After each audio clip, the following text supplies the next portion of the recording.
Por quê? Porque o modo como os lógicos lidam com o fato desses operadores modais não serem verifuncionais, o modo como eles lidaram com isso foi propondo diferentes axiomas, né, a serem acrescentados à lógica base, né? Então, tecnicamente, a gente fala que uma lógica modal é uma lógica complementar, né? Ela pega a lógica, vamos pensar que a lógica base seja uma lógica clássica, né? Porque essa lógica base, na verdade, ela pode ser, ou seja, a lógica base que eu estou falando é a lógica não modal, na qual você está acrescentando os operadores modais.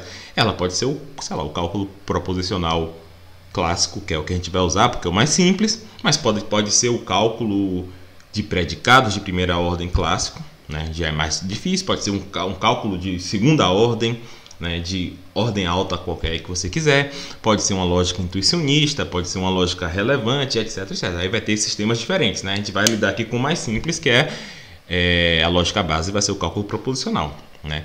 Então, os lógicos, eles lidam com essa dificuldade acrescentando axiomas ao cálculo proposicional, que vai ser nossa lógica base. Vamos ficar no caso, porque é o caso mais simples, né? Repetindo aqui. O primeiro cara que fez isso, que pensou em axiomas modais, foi o Clarence Irvine Lewis, né? Ou C.I. Lewis, que é esse rapaz aqui, ó, tá? Esse senhor, na verdade. Esse distinto senhor é o Lewis. Então, um ponto interessante é o seguinte, que ele começou a desenvolver esses sistemas de lógica modal ainda na década de 10, né? Então, bem no nascimento da lógica, ele teve o trabalho mais bem terminado dele na década de 30, né? E um ponto importante que, como eu falei, como ele propôs diferentes sistemas, né? S1, S2, S3, tem vários nomes. Então a lógica modal ela já nasceu com esse espírito meio pluralista, né? Tipo assim, olha só, tem esses sistemas, a princípio modelam diferentes noções de modalidade, né? Talvez modalidade lógica, né? Geralmente a gente pensa que tem diferentes tipos de modalidade alética, né? Modalidade lógica, que é a mais forte, necessidade lógica, que é mais forte, necessidade metafísica, necessidade física, né? E etc, né? Então ele pensou, como eu não quero fazer muita filosofia aqui, não quero ficar pensando quais são as características da necessidade metafísica, lógica, eu vou fazer vários sistemas com forças diferentes, e aí vocês escolhem onde é que vocês aplicam, né? Um ponto importante, gente, que muita gente confunde o C.I. Lewis com o David Lewis, né? David Lewis também é outro cara que estudou modalidade, mas já na segunda metade do século XX, você vê que a foto é muito mais nova, e David Lewis, vamos concordar, tem uma barba muito mais maneira do que o C.I. Lewis, tá? E outro ponto também é que o C.I. Lewis também não é o cara que escreveu as Crônicas de Nárnia, né? Ih, sumiu aqui. Não é, acho que não tem esse cara, não tem a foto dele. Não é o C.S. Lewis que escreveu a Crônica de Nárnia, né? Porque diferentemente do Lewis Carroll, outro Lewis, que escreveu Alice no País da Maravilha, né? O C.S. Lewis não enveredou para a lógica, né? Não que eu saiba, pelo menos, né? Então, voltando aqui ao C.I. Lewis, que é o nosso Lewis aqui que vou importar, ele propôs diferentes axiomas que podem ser usados para modelar diferentes noções de possibilidade e necessidade dialética, né? Como necessidade lógica, metafísica, física, etc. Temporal já não é alética, mas tudo bem. Então não vou aqui explicar especificamente os sistemas de Lewis, né? Do C.I. Lewis.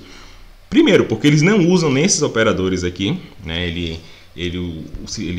utiliza que ele chama de implicação estrita, que é um negocinho, é um símbolo assim, então você escreve assim, φ implica estritamente psi, né, que é mais ou menos, que é equivalente a isso aqui, ó. É necessário que φ, se φ, então psi. Então ele faz os sistemas dele com essa outra notação, e nem todos os sistemas que ele propôs são utilizados até hoje, né? A gente utiliza o S4 e o S5, né, que são dele, mas a gente utiliza outros sistemas que não encaixam certinho com os sistemas dele, né? Então não vou falar dos sistemas de Lewis, né? Então, os axiomas modais mais utilizados hoje em dia, deixa eu pegar aqui uma página nova. Os axiomas modais mais utilizados hoje em dia, primeiro, um que não é um axioma, é uma regra, tá? Chama regra da necessitação, tá? Que a gente coloca como RN, né? RN é a regra da necessitação. O que essa regra diz? Isso aqui não é um axioma, é uma regra. Ela diz o seguinte: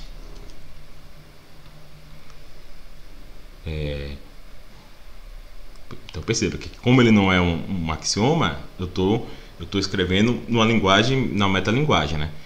Ela diz o seguinte: se isso aqui, se φ é derivável no sistema lógico, então necessário φ também é derivável, certo? Então, essa seta aqui dupla, ela é uma implicação metalinguística, tá? Ou seja, o que essa regra está dizendo é o seguinte: toda verdade lógica é uma verdade necessária, tá? Ou seja, mais especificamente, se podemos derivar algo em determinado sistema, né, o sistema que a gente está utilizando, geralmente a gente bota aqui embaixo, ó, qual é o sistema que a gente está usando. Depois a gente vai ver quais são os sistemas, tá? Mas é K, KT, etc. A gente bota ali embaixo. Então, se algo é derivável nesse sistema, ou seja, derivável é um teorema desse sistema, ou seja, derivável a partir do conjunto nulo de premissas, a gente também pode derivar que aquilo é necessário, tá? Então, toda verdade lógica é verdade necessária, né? Isso geralmente é aceito, tá? Geralmente a gente pensa que as verdades lógicas são necessárias. A gente pensa, por exemplo, que a lei da não contradição, ela não só é verdadeira, como ela é necessariamente verdadeira. Que a lei da terceiro excluído, quem pensa que é verdadeira, pensa que é necessariamente verdadeira. Então, isso aqui é a primeira axioma, né? Porque não é um axioma, é uma regra. Agora, pegando os axiomas mesmo, então o primeiro axioma é o axioma K, tá? K aqui vem de Kripke, né? Eu não vou falar aqui muito da semântica da lógica modal, mas Kripke é um cara importante porque ele criou a semântica da lógica modal normal, né? Digamos assim, a semântica padrão da lógica modal, né? E o axioma K, ele diz o seguinte: então aqui já é um axioma, tá? Ou seja, um axioma é uma fórmula que eu posso acrescentar em qualquer linha da minha prova, porque ela é por definição verdadeira no sistema. Ela diz isso aqui: se é necessário que φ implique psi, então necessário φ implica necessário psi, tá? Então o que ele está dizendo aqui, gente, isso aqui não é a maneira mais certa de... Deixa eu pegar aqui uma outra cor. Isso aqui não é a maneira mais certa de explicar, tá? Que o certo seria eu acrescentar isso na prova, a fórmula do axioma K, né? E lembrando o seguinte, que aqui φ e psi pode ser substituído por qualquer fórmula. Φ e psi aqui não é uma fórmula, é um esquema de fórmula, né? Então, aqui pode ser uma fórmula complexa que está no lugar de φ e uma fórmula complexa que está no lugar de psi.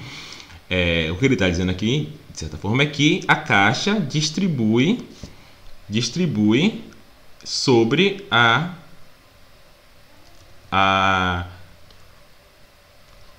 implicação, né? Então, se eu tenho caixa φ implica psi, eu posso distribuir essa caixa e fazer necessário φ implica necessário psi, tá? Esse axioma também ele não é muito questionado, né? Ele parece ser verdadeiro para a noção de necessidade metafísica, né? Quando você estiver ainda nesse mundo da lógica normal, de mundos possíveis normais, etc., isso aqui é geralmente aceito, né? Então, utilizando aqui uma metáfora de mundos possíveis, que muitas vezes é utilizada para explicar lógica modal, ou seja, nessa metáfora, uma proposição é verdadeira quando ela é verdadeira, ou ela é necessariamente verdadeira quando ela é verdadeira em todos os mundos possíveis. O que esse axioma está dizendo é o seguinte: olha, se φ implica psi é verdadeiro em todos os mundos possíveis, e φ é verdadeiro em todos os mundos possíveis, então psi precisa ser. Por quê? Porque em cada mundo possível é só a gente fazer um modus ponens e chegar a psi. Tá? É mais ou menos isso aqui que ele quer dizer. Eu quero aqui provar um pequeno leminha já que utiliza só o axioma K e a regra da necessitação, porque ele vai ser importante para quando a gente for falar da prova de Plântica, tá? Então, deixa eu pegar aqui essa página, vou dividir essa página em dois, né? Metade aqui vai ser o lema e metade vai ser nossa prova. Espera aí que eu sou meio burro com essa caneta. Lema. Aqui é o nosso lema, tá? Então, eu fiz aqui no caderninho, tá vendo aqui, ó? Aqui. Eu fiz aqui, depois tentei fazer aqui, errei, depois consegui aqui embaixo. Eu não sou um lógico no sentido de que eu não estou ligando muito para fazer a prova mais econômica possível. Aqui foi a prova que eu tentei fazer e saiu, tá? Mas não são provas muito difíceis. Então é o seguinte, como é que eu provei o lema que eu quero provar é o seguinte, que vai ser importante para a gente vai usar na prova, que a caixa em K, né? Então a gente pode falar assim, ó, em K, no sistema que tem o axioma K, se é necessário que no sistema que tem o axioma K, se é necessário que φ e é necessário que psi, certo? Implica que é necessário φ e psi. Tá? Isso aqui isso que a gente quer provar. Intuitivamente é verdadeiro, né? Vamos pegar aqui a linguagem de mundos possíveis. Está dizendo o seguinte: olha, se φ é verdadeiro em todos os mundos possíveis e psi também é verdadeiro em todos os mundos possíveis, φ e psi é verdadeiro em todos os mundos possíveis, né? Pô, como é que eu provo isso? Pega aí um mundo possível aleatório, φ é verdadeiro nele, porque e psi também é. Logo, φ e psi também é. Mas, assim, isso aqui, estou fazendo só uma prova informal. Então, como é que eu vou fazer essa prova? Eu pensei o seguinte, olha, isso daqui, gente, é uma tautologia do cálculo proposicional, tá? Então, vocês podem pegar isso daí, fazer uma tabela de verdade, fazer essa prova. Eu poderia provar isso aqui para vocês, é bem simples de provar. Vou provar aqui do lado. Tá? Isso aqui é uma tautologia. Tá? Vou provar isso aqui. Ó. Como é que eu provo isso aqui no cálculo proposicional?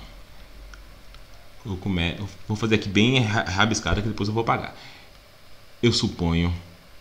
Estou usando aqui dedução natural, tá? Pressuponho que você saiba usar a dedução natural. Então eu suponho que φ, eu suponho que psi, né? Daí... Então, isso aqui são duas suposições. Daí eu posso concluir, a partir das minhas suposições, que φ e psi. Né? 1, 2, introdução da conjunção. Né? Então, já posso fechar aqui minha primeira suposição, que é, dentro da suposição que φ, segue-se que, se psi for verdadeiro, φ e psi é verdadeiro. Né? 3, introdução do condicional. E aí eu vou fechar meu segundo suposição, vai ficar assim, né? φ implica, aí aqui eu já provei, né? É uma provinha bem simples, tá? Mesma coisa que a introdução do condicional. Então, isso daqui é uma tautologia, eu poderia isso aqui tá na minha prova, tá? Então, por isso estou falando, eu não estou ligando de minha prova tá econômica nem nada, tá? Só querendo mostrar para vocês mesmo. Então, isso daqui é uma tautologia. Né? Eu consigo provar isso aqui. Na verdade, melhor que falar com tautologia, isso aqui é um teorema do cálculo proposicional. Pela regra da necessitação, então, isso aqui é necessário, né?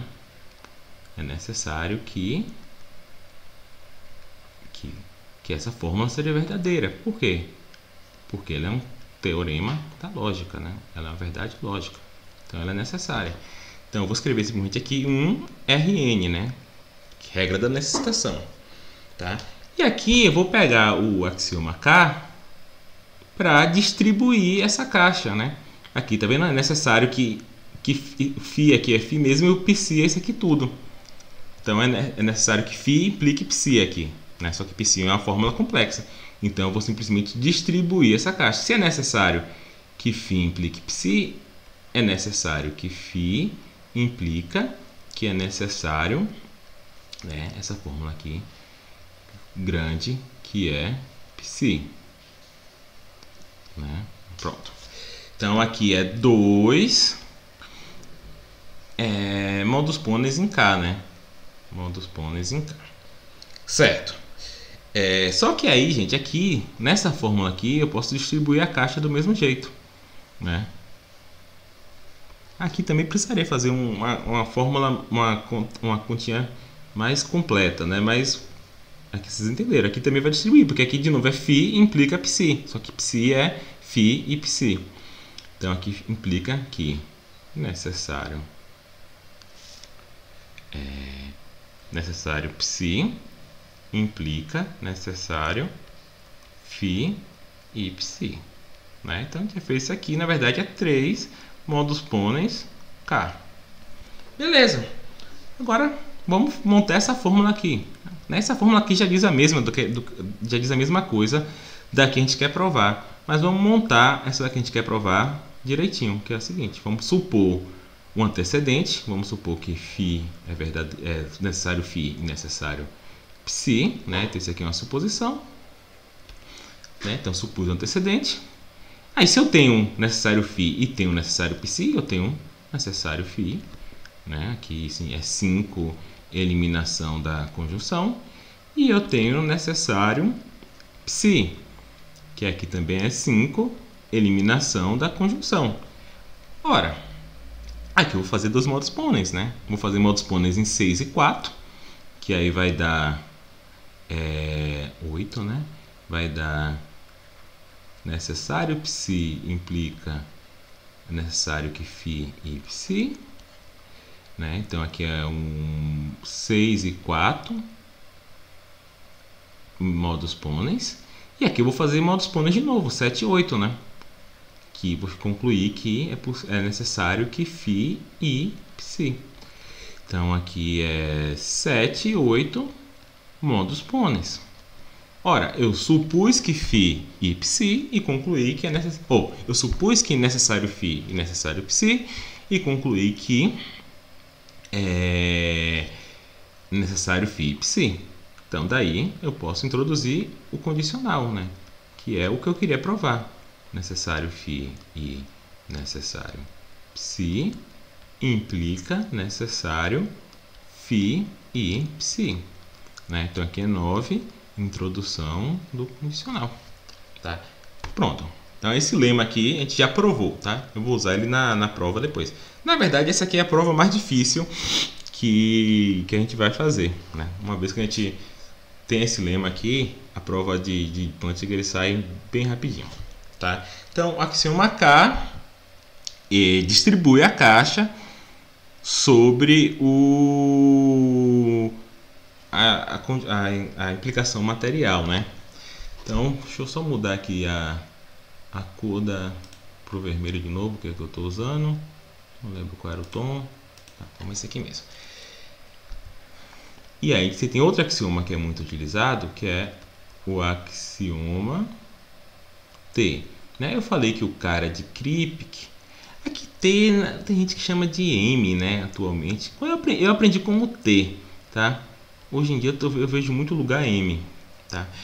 E esse axioma ele diz o seguinte: necessário φ implica φ. Se φ é necessário, φ é verdadeiro, né?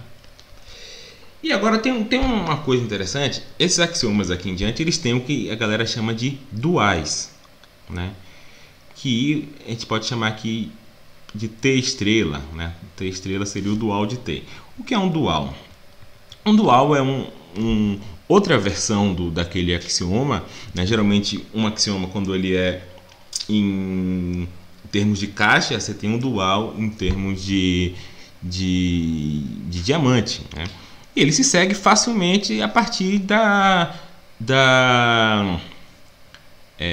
interdefinição dos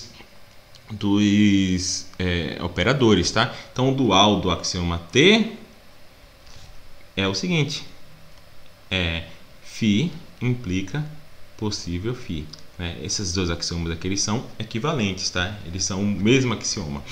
Aqui eu vou provar esse dual aqui, tipo, não vou ficar provando todos os duais não, tá? Mas geralmente são provas muito simples, né? Então vou provar aqui. Vamos supor, vamos começar nossa prova com essa versão, né? A versão em termos de caixa. É necessário psi implica psi. Isso aqui é uma instância do axioma T. Eu falei para você, φ e psi aqui pode ser qualquer fórmula. Aí que geralmente você vai fazer para provar um dual? Você vai interdefinir, né? Vai transformar de caixa para diamante, né? Lembra que necessário é não, é possível não, né? Então a gente tem isso daqui, né? Então aqui é por definição da caixa do diamante. Aí aqui o que você vai fazer aí você faz isso em muitas das provas de dual, você vai fazer a contrapositiva, né? Aqui também, para quem sabe tem que saber um pouquinho de cálculo de predicados básico, tá? Contrapositiva é o seguinte: você tem uma implicação material, você pode trocar os lados negando as duas partes. Eu poderia provar aqui, mas não vou ficar provando tudo, tá? Senão vai demorar 1000 anos esse vídeo, né? Então isso aqui é 2 contrapositiva, né? Aqui a gente vai simplesmente eliminar a dupla negação, né? Tá vendo? Porque na lógica clássica, dupla negação negar duas vezes é a mesma coisa de afirmar, né? Porque a negação ela flipa o valor de verdade. Você vai de 0 para 1, de 1 para 0, mesma coisa você não ter saído do 0. Você vai de 1 para 0, 0 para 1, mesma coisa você não ter saído do 1, né? Então aqui você pode fazer isso, tá? E aqui é 3, eliminação da dupla negação. E aqui, isso aqui pode ser meio confuso, não vou poder explicar para vocês, mas vamos supor aqui que meu φ é não psi, né? Como eu falei para vocês, essas fórmulas aqui pode ser qualquer fórmula, né? Então eu simplesmente estou definindo φ como não psi, né? Então 4 trocando φ por não psi. Por quê? Porque meu φ é não psi. Meu φ é uma fórmula complexa que é a negação da outra. Toda fórmula é negação de outra fórmula, né? Até porque dupla negação é a mesma coisa de afirmação, né? Então perceba que eu provei o dual a partir da versão de caixa, né? E aí é bom você saber os dois, porque tem hora que é mais fácil você usar um, tem hora que é mais fácil você usar o outro, né?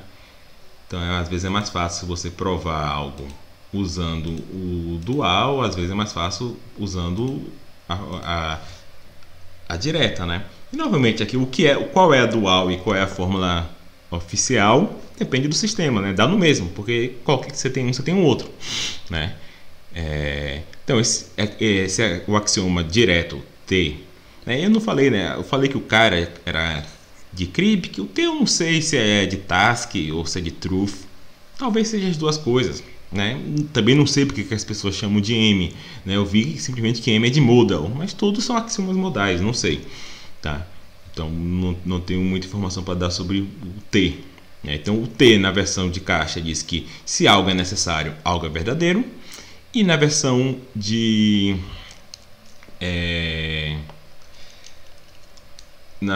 na versão diamante ele diz que se algo é o caso, esse algo é possível. Vou até mudar aqui, ó, porque vou botar assim, ó, T estrela, tá? Para ver que são dois axiomas diferentes, tá? Então isso aqui também é bastante aceito, né? Esses dois primeiros axiomas K e T, eles são geralmente aceitos por todo mundo, né? Quando se diz respeito à modalidade dialética. Mas os próximos são mais controversos, né? A gente vai ver mais essa questão da controvérsia dos outros axiomas quando a gente for for tratar do argumento, tá? O próximo axioma, né? Poderia falar aqui do axioma D, mas não é necessário, tá? Para o nosso argumento. Vamos logo para o 4. Axioma 4. Esse aqui é 4 porque tem a ver com o sistema 4 do C.I. Lewis, tá? O axioma 4, a versão dele de caixa é: se φ é necessário, φ é necessariamente necessário. Né? Então, o 4 dual é o seguinte: se é possível ser possível que φ, então é possível que φ. Tá? Então, perceba que onde está 2, onde está 1, muda, né? Então, esse axioma, como eu falei, diz que tudo que é necessário é necessariamente necessário, ou seja, as necessidades são necessárias. Né? Então, perceba que isso aqui, né, se eu vou aplicar para a noção de necessidade, ele está de alguma forma, esse axioma diz que o mundo das necessidades ele é estável, né? Então, tudo que é necessário no mundo atual, vamos dizer assim, é necessário em qualquer mundo possível. Né? Então, por exemplo, a gente geralmente pensa que a matemática é necessária. E aqui ele está dizendo o seguinte: olha, a matemática ela não só é necessária, como ela é necessariamente necessária. Não tem um mundo possível com a matemática diferente. Não só isso, como não tem um mundo possível que só é acessível a partir de outro mundo possível em que tem uma matemática diferente. Então, esse aqui tem a ver com estabilidade, vamos dizer assim, das modalidades. Na prática, no cálculo mesmo, o que esse axioma faz é que ele pega qualquer... A partir desse axioma você consegue provar qualquer encarreirada interação de caixa e de diamante é redutível a um só. Então, se eu tiver aqui, ó, é necessário que seja necessário, que seja necessário, que seja necessário, que seja necessário, que seja possível, que seja possível, que seja possível, que seja, né, bem bizarrão, que seja necessário, que φ. Né? Então, se eu estou num sistema que tem o 4 e o t, eu consigo diminuir isso aqui tudo, né, com t, isso aqui tudo com 4, né? E aí eu vou ficar com simplesmente é necessário que seja possível, que seja necessário que φ. Tá? Então, na prática, o que esse axioma faz é isso. Ele pega essas repetições de operadores e você consegue diminuir. Tá? Então, outro axioma que vai ser importante é o axioma B. Eu também não sei se esse B aqui, eu tenho uma expressão que é de B de Brouwer, né? O matemático intuicionista, também não sei, né? Tô meio mal da história da lógica, na verdade aqui, da história da lógica modal, na verdade aqui é mais as fofocas da lógica modal, né? Quem é que o pessoal tá homenageando, mas eu acho que o B é de Brouwer, não sei muito bem o motivo, mas o axioma B, e esse aqui vai ser mais importante, tá? Porque a prova de Plântica, ele utiliza esse axioma e esse axioma, tá? E deixa eu ver se o K também.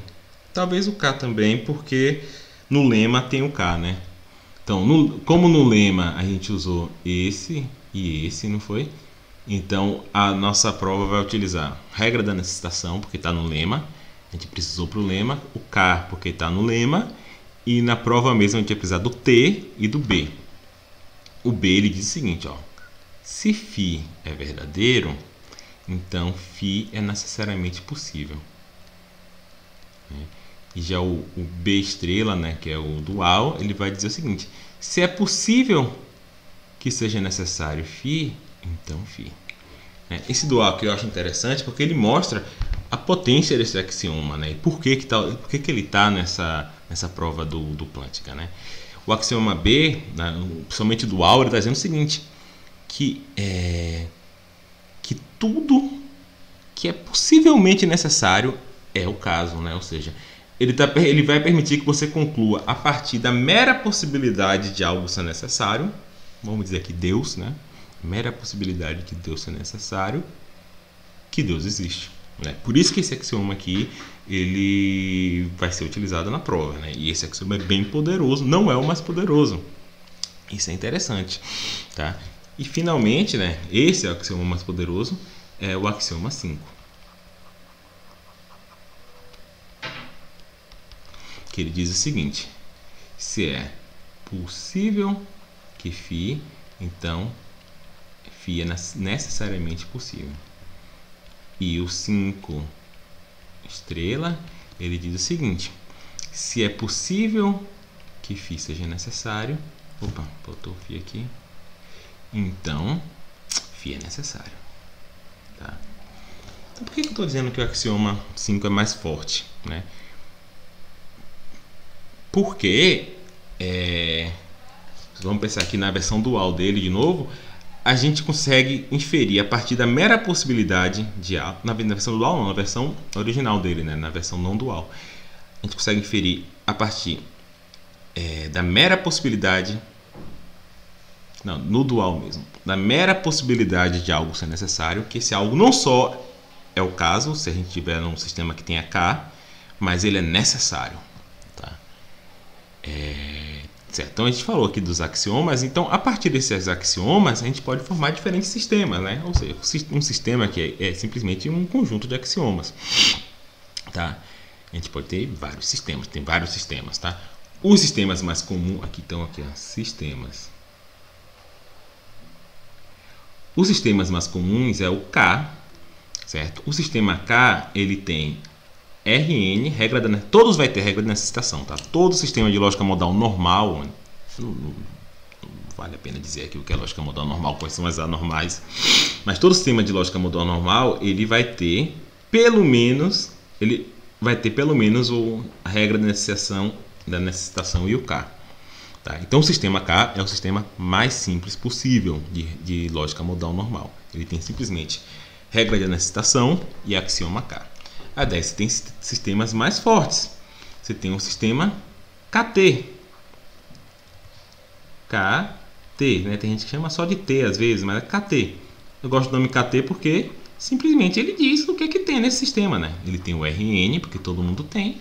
Ele tem o K e ele tem o T, né? KT. E aí você pode ter o sistema KT4, né? KT4, que é o sistema 4 de Lewis, né?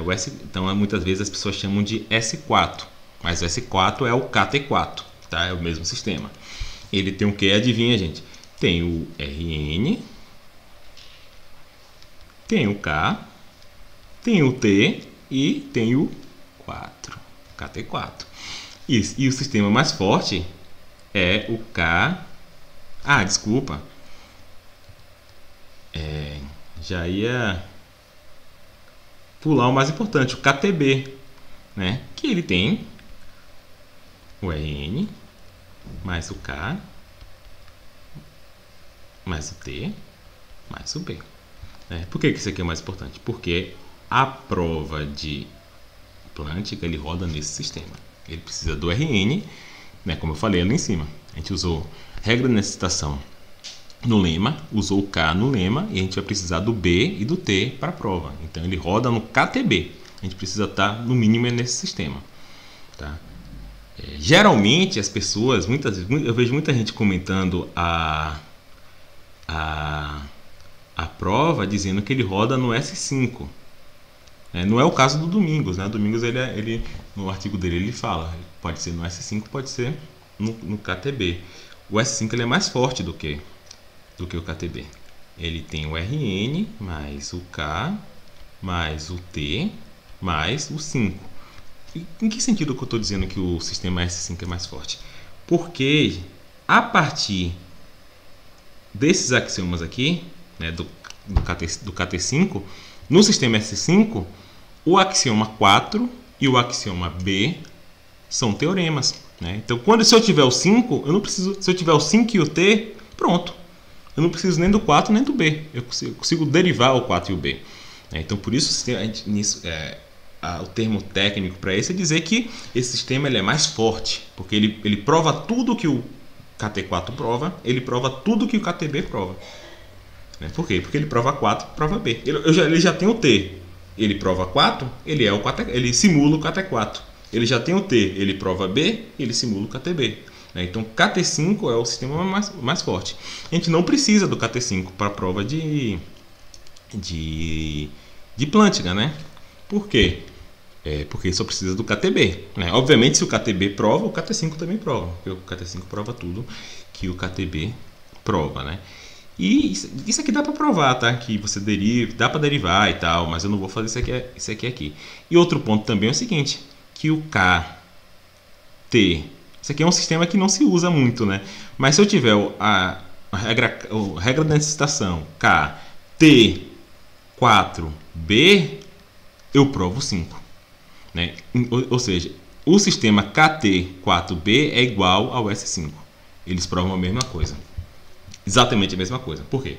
Porque com S5 eu provo 4, provo B. E com KT4B eu provo 5. Né? Então esses dois sistemas aqui são a mesma força. Só que o nosso